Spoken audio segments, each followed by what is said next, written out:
Selamat malam semuanya. Kita hari ini ada Zoom meeting lagi di grup dari grup Beyond Spiritual. Hari ini eh, moderatornya Firman, kemudian narasumbernya dari The Jimber. The Jimber sendiri punya kehidupan yang unik, yang menarik, yang mungkin akan banyak bahan-bahan yang bisa kita eh, pelajari, mungkin bisa jadi sumber inspirasi juga karena pemikiran-pemikirannya sangat-sangat out of the planet, bukan out of the box lagi. Oke, silakan Bro Firman untuk memulai dengan beli Jimber. Saya persilahkan. Ya, baik, selamat malam semuanya. Kita mau mendengar perjalanan hidup dari Ki Jimbar ini mencapai tingkat spiritualnya. Untuk itu kami persilahkan narasumber untuk menceritakan perjalanan spiritualnya ini. Silakan. Iya, makasih waktunya, Firman.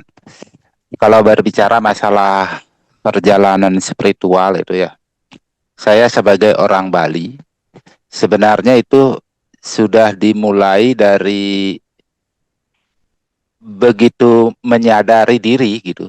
Menyadari diri itu sebagai manusia. Karena orang-orang Bali itu kan identik dengan ritual-ritual dia. Terutama ritual-ritual tentang kemanusiaan yang disebut dengan manusia yadnya, dan juga ritual tentang makhluk-makhluk astral disebut butayad gitu. Terus dewayad itu untuk para dewa atau naik ke leluhuran dia dari manusia yadnya ke keleluhuran terus ke para dewa, terus resi yadnya gitu.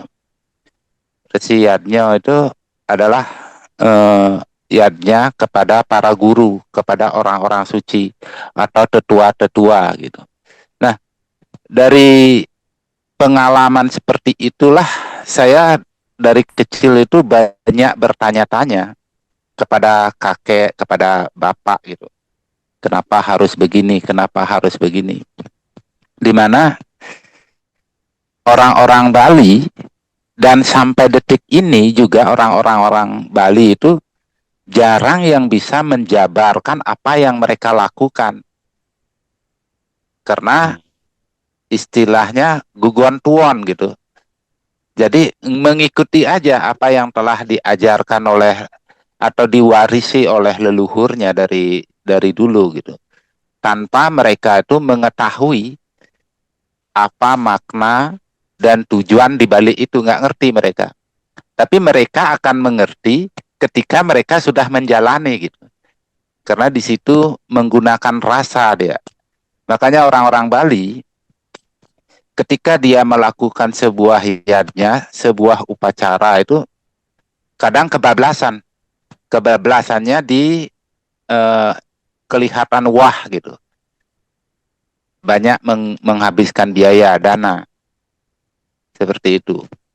Padahal dia kadang menyimpang dari tujuan dan maknanya gitu. Karena mereka tidak tahu tujuan dan maknanya. Nah, setelah tahun-tahun 90-an itu baru dia tuh mulai orang-orang Bali itu baru mulai belajar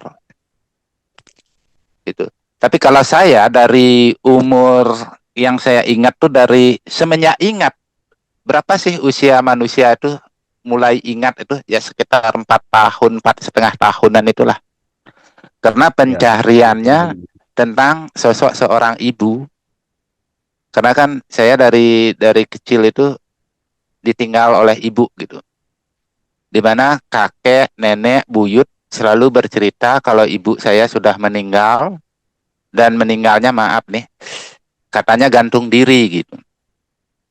Nah, orang Bali juga banyak ada budaya-budaya atau seni tari, pewayangan itu sering dipertontonkan, di mana di situ saya mendengar kisah-kisah bagaimana orang akan setelah meninggal gitu loh. Hmm. Nah, di situ dijelaskan kalau seseorang yang meninggal karena bunuh diri atau dia meninggal mendadak, kecelakaan atau sejenisnya, itu tidak wajar lah meninggalnya. Itu akan masuk di alam gelap selama 60 juta tahun lamanya. Nah, di situ saya berpikir karena terus mendengarkan kisah-kisah seperti itu gitu. Apa yang harus saya lakukan untuk membantu ibu saya gitu loh, agar terbebas dari eh, alam gelap itu selama 60 juta tahun. Bayangkan 60 juta tahun dijelaskan di situ. Terus dari situ tuh saya tuh mulai mengikuti langkah paman saya. Kebetulan paman saya tuh belajar yoga pada waktu mudanya. Jadi saya intip, saya tanya-tanya, terus saya lakukan secara diam-diam. Begitu juga kakek, kebetulan dua kakek saya, tapi terpisah rumah, adik dari kakek asli saya, adiknya melakukan pijatan untuk orang sakit keseleo, untuk orang melahirkan gitu, membantu-bantu orang melahirkan atau orang demam. Di situ saya selalu gini bertanya dan mengintip apa yang mereka lakukan. Terus adik dari nenek saya menikah dengan orang dukun juga gitu, tapi dia tuh lebih banyak ke spiritual, ke sakit-sakit yang non medis. Jadi kalau di Bali dibilang balian. Kalau kakek saya yang itu tuh dia tuh lebih banyak menjelaskan tentang ilmu liak gitu, ilmu yang tidak terlihat. Dan itu saya dijemput setiap malam ke rumah, diajak cari jangkrik. Di situ saya sering diceritakan bagaimana beliau mengobati seseorang gitu dari sakit-sakit gaibnya itu. Semakin penasaran saya waktu kecil itu, kenapa ada hal-hal seperti ini gitu. Apalagi dibilang ada liak, apa sih liak itu? Gitu. Nah, dari situ saya belajar gitu. Akhirnya setelah sekitar umur kelas 2 SD ya. Kelas 2 SD itu kan sudah diajarkan tentang agama di sekolah. Di mana banyak sekali yang tidak masuk akal bagi saya gitu. Di ajaran agama umpamanya diajarkan teori-teorinya kan, tapi ketika di bawah praktek di masyarakat itu nggak bisa, karena di Bali itu lebih banyak tradisi adat dia, ya yang berupa sesaji-sesaji gitu loh.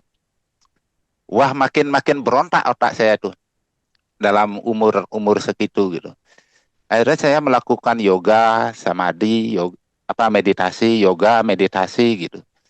Sampai saya berpikirnya begini umur-umur sekian. Kan ada di dalam yoga itu kan ada Surya Namaskar tuh. Surya Namaskar. Terus karena sering mendengar cerita pewayangan tentang Hanoman yang menelan dewa matahari untuk mendapatkan kekuatan, saya melakukan itu secara imajinasi. Setiap melakukan yoga Surya Namaskar, saya niatkan energi matahari itu saya telan gitu loh.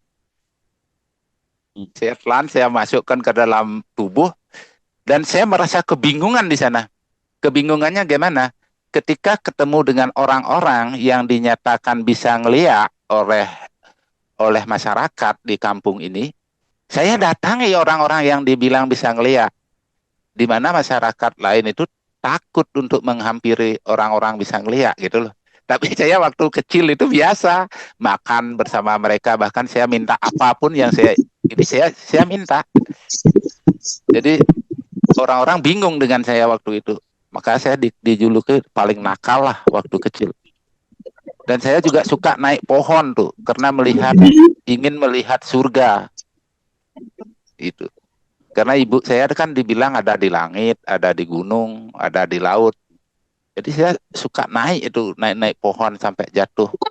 Itu umur umur belum sekolah itu pernah saya jatuh dari pohon tuh, karena ingin melihat ibu di langit. Nah dari situ dah saya tidak percaya bahwa Lia itu bisa merubah wujud. Nggak percaya waktu itu. Karena saya sering berdekatan dengan orang-orang seperti itu. Tapi saya nggak pernah sakit. Malah orang-orang di sekitar saya merasa kepanasan kalau kalau duduk di dekat saya. Dikira saya sakit. Padahal jaraknya 2 meter, 3 meter gitu. Mereka merasa panas, berkeringat Panas ya. gitu. Saya semakin tidak ngerti itu kenapa bisa begini gitu. Kalau saya memukul orang, orang itu bisa bengkak. Dulu waktu saya umur 9 tahun sampai 16 tahun itulah. Setiap saya memukul orang, padahal saya memukulnya hanya pelan gitu loh. Tapi orang itu merasakan sakit yang luar biasa, bahkan sampai bengkak. Tapi kalau ada orang sakit, kalau saya lus begitu bisa sembuh. Semakin bingung saya waktu itu. Nah dari situlah saya mulai menekun nih apa yang saya perhatikan di kakek, apa yang saya baca-baca di buku gitu. Dari situ saya Beng, mulai kayaknya belajar minta di mute refleksi. dulu, Beng. Di situ saya mulai belajar refleksi. Di situ saya mulai belajar akupresur. Tapi baca-baca aja tanpa gini. Sambil bertanya-tanya sama kakek. Kalau orang sakit begini gimana ya kayak kalau waktu itu saya sudah meramu-ramu obat. Sampai pernah suatu hari karena saya nggak ngerti bahan-bahan tidak ada yang saya cuci. Saya rebus semuanya. Saya rebus terus saya kasih teman-teman yang di Bali itu kan biasanya orang-orang tuh ngumpulnya tuh ngukir itu kumpul dia kira-kira 10 orang 15 orang atau nari nabuh gamelan gitu kumpul lah. Nah itu udah saya kasih semuanya mencret. Itu pengalaman saya pertama itu meramu obat semuanya mencret dan demam. Di situ saya berpikir kenapa bisa begitu gitu. Wah semuanya bapak ibunya memarahi saya tuh kenapa bisa begitu. Karena memang sama sekali nggak saya cuci, nggak ngerti. Itu sekitar umur 12 tahunan mungkin itu. Saya tanya kakek, kenapa bisa begini, dek? Kayak gitu. Ya orang nggak gini. Daun sembung itu tahu nggak daun sembung yang pahitnya luar biasa itu biasanya dipakai. Yang Dikasih, bergerigi itu, Bang. iya yang bergigi itu, ya yang besar tuh. Ya, ya. Ya, itu pahitnya luar biasa itu. Terus saya kasih apa namanya mengkudu gitu, semua saya campur itu semuanya di situ. Karena kakek saya sering makan mengkudu, enak sekali dia makan dikasih cabai, dikasih garam gitu. Katanya ini untuk obat perut, ini untuk obat jantung. Kan di dalam perut itu saya berpikir begitu waktu itu. Di perut itu ada jantung, ada leper, semuanya aja diaktifkan, dibaikkan gitu loh. Tak campur semua. Seperti saya mencampur mencampur gini itu warna itu begitu dah pola pikir saya tuh begitu mencampur warna terus saya minum seperti itu. Pokoknya otak saya ini aneh. Mengenai Lia dulu ya, mengenai Lia. Kalau saya pemahaman saya Lia, itu saya dikasih tahu sekitar umur 11 tahun itu kalau nggak salah tuh. Dimana itu waktu itu malam-malam saya begini, malam-malam saya diajak kakek ke tengah sawah, itu ke tengah sawah. Terus di tengah sawah itu saya dikurung dengan daun gini, daun apa namanya ya, alang-alang. Dicabuti saya alang-alang di penjuru arah mata angin tempat saya duduk itu ditaruh alang-alang gitu. Ya sekitar 3 meter lah jaraknya dari saya keliling. Saya disuruh jangan lewat itu gitu. Karena kakek saya akan mau bertarung malam menggunakan ilmu gaib. Tapi waktu itu saya nggak dikasih tahu kalau beliau itu bertarung, hanya dibilang mau adu jangkrik gitu. Karena kan sebelumnya saya cari jangkrik dulu, dicariin dulu saya jangkrik gitu loh. Setelah dicariin jangkrik, saya disuruh diam di situ di tempat itu di tengah sawah. Kamu tunggu jangkriknya di sini. Kakek sekarang adu jangkrik. nanti kalau kakek tidak datang selama 2 jam atau 3 jam, kamu jangan pulang. Mau diantar tah? Enggak. Enggak, jangan pulang. Tunggu matahari terbit, baru kamu boleh pulang. Digituin saya waktu itu. Nah, orang-orang yang juga ikut cari jangkrik malam-malam itu semua pada lari. Saya nggak ngerti kenapa orang pada lari gitu. Terus karena saya penasaran, besoknya saya tanya, ada yang melihat api terbang, ada yang melihat seperti panah gitu loh. Saya nggak ngelihat apa-apa loh. Nggak ngerti saya waktu itu. Ada yang melihat sepeda motor di pematang sawah, kejar-kejaran gitu, bersama sepeda. Ada yang melihat lampu neon terbang gitu. Saya nggak ngelihat sama sekali, biar nggak salah. Nah, pemahaman Lia itu seperti itu saya lihat. Yang saya gini pahami itu adalah sebuah sugesti dan gini, apa namanya, informasi-informasi sebelumnya itu menghujudkan bentuk-bentuk seperti itu gitu. Itu tidak gini, karena itu pernah saya buktikan juga ketika saya sudah kuliah di USADO, di mana di situ sedang ngetopnya ilmu hipnotis sekitar tahun 2001-an itu ya. Kan sedang populernya tuh hipnoterapi. Di situ saya disuruh datang ke Pura Lempuyang. Dari bawah itu saya harus bisa hipnoterapi gitu loh. Niat saya waktu itu datang ke Pura Lempuyang itu harus bisa ilmu gini nih, hipnoterapi ini gitu. Akhirnya kita ngobrol-ngobrol bersama teman-teman kuliah saya waktu itu. Nyampe di atas itu, nyampe di puncak, tiba-tiba ada orang telepon saya dari negara kota. Telepon saya minta bantuan sakit. Nah, di situ saya gunakan teknik-teknik yang dari dasar pura itu sampai ke puncak itu yang sudah saya bahas gitu loh. Saya simpulkan, oh begini caranya, saya begini caranya gitu. Nah, saya coba hipnotis jarak jauh waktu itu, tahun 2001. Ternyata berhasil gitu loh, dan orangnya sembuh. Itu aneh sekali itu. Nah, dari situ tuh saya mulai berpikir, jangan-jangan Lia ini juga begini gitu dulu. Waktu tahun 2001 tuh, baru-baru mulai keluarlah saya ngobati orang gitu. Terus saya coba praktekkan di sebuah perempatan jalan di kampung saya ini. Kebetulan malam itu kumpul anak-anak muda. Lagi ada yang nyanyi, ada yang minum, ada yang hanya ngobrol-ngobrol, sekitar 11 orangan lah itu gitu. Nah, ilmu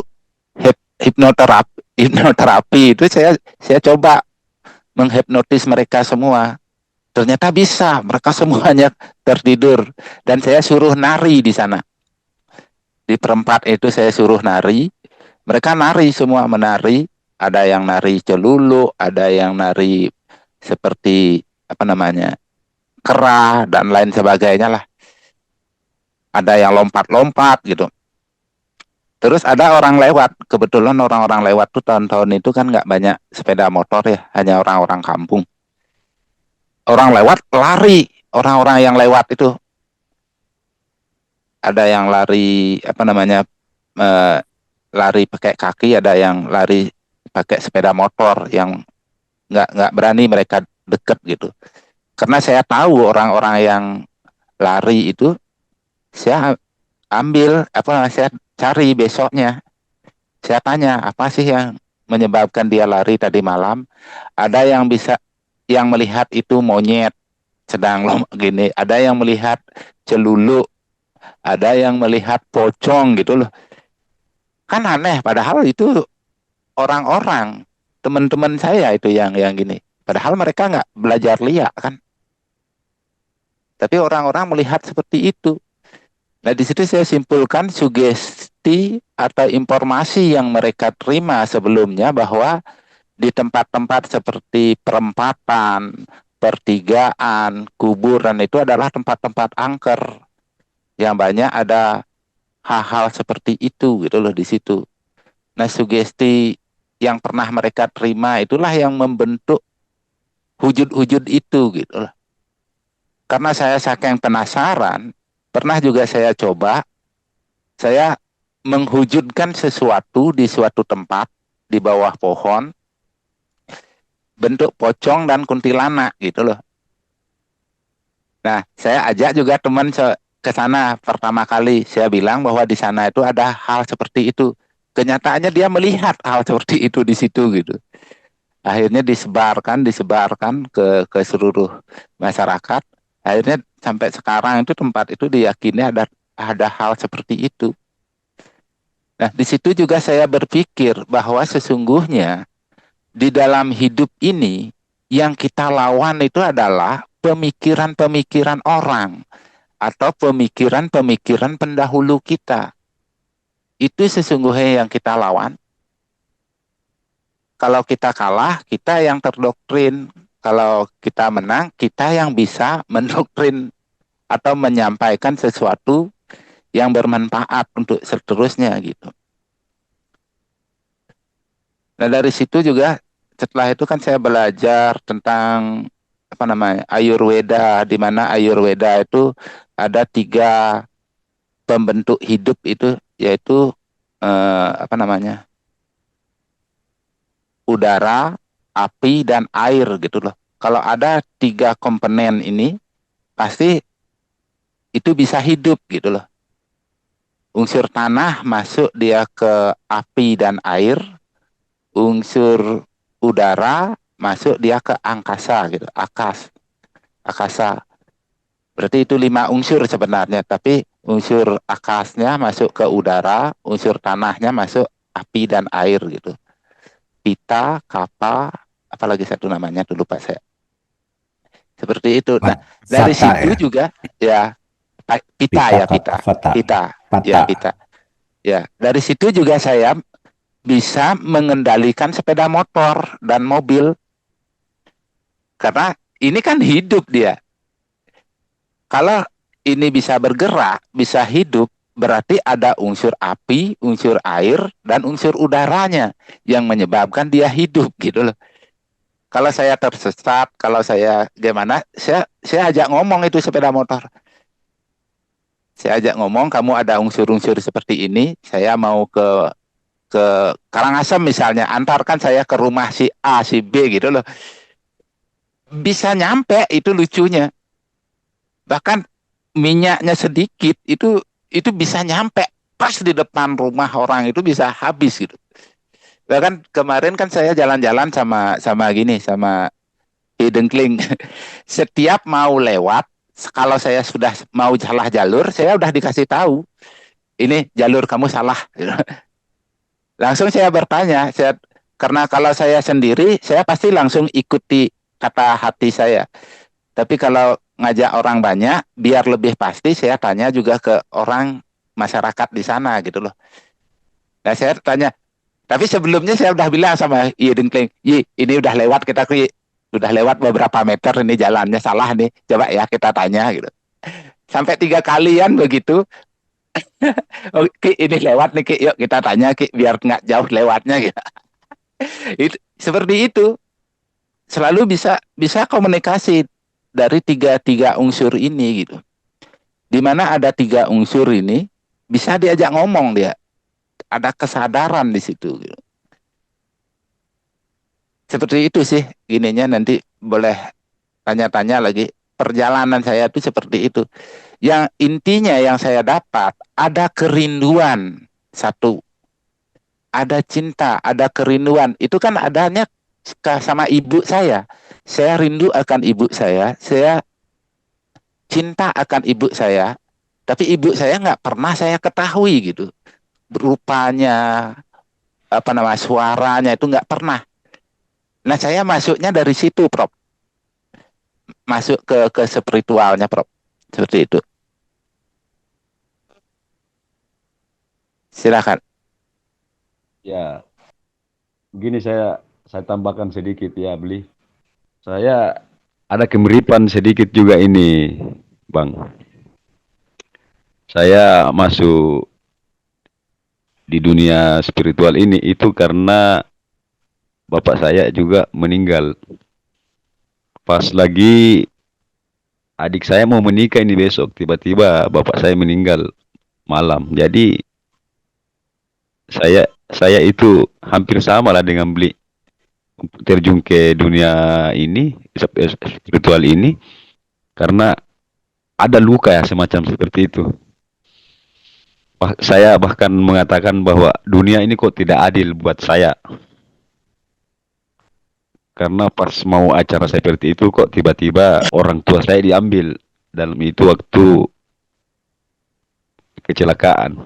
Itu di situ saya awal mula merontak itu tahun 2012. Itu aja yang saya bisa sering sedikit ini. Ya, silakan Bang, siapa yang mau tanggapin apa yang disampaikan Ki Jimbar. Iya, benar itu. Apa yang sudah disodorkan oleh Prof itu kan memang benar begitu adanya gitu. Makanya saya sering diam ketika Prof menjabar, paling saya melucu-lucu gitu. Karena memang harus ada track untuk mencapai kesadaran itu, memang harus ada pemicunya dia.